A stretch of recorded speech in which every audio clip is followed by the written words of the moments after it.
Praise the Lord. Hallelujah. Dear friends, I am praying for you for your healing through the gospel passage from Matthew chapter 8, verses 1 to 4.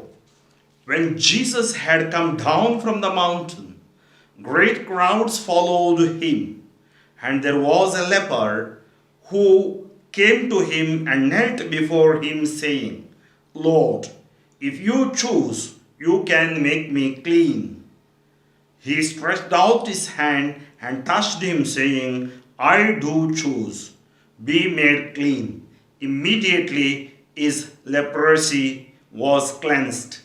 Then Jesus said to him, See that you say nothing to anyone, but go show yourself to the priest and offer the gift that Moses commanded as a testimony to them.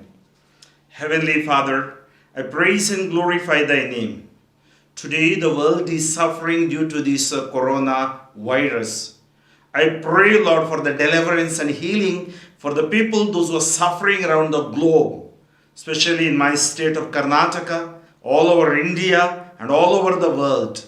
Touch the 750 crores people around the globe, 130 crores people in India, and 6 crores people in Karnataka.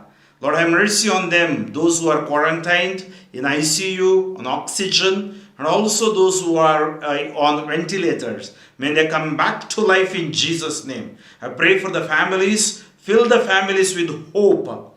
Salvation is in the name of Jesus. Healing is in the name of Jesus. We command and bind in the name of Jesus the COVID-19 to leave our families. In Jesus' name I bless you. May Almighty God bless you, the Father and the Son and the Holy Spirit. Amen. Father Franklin D'Souza, Diocese of Shimoga, pray for me, friends. Amen.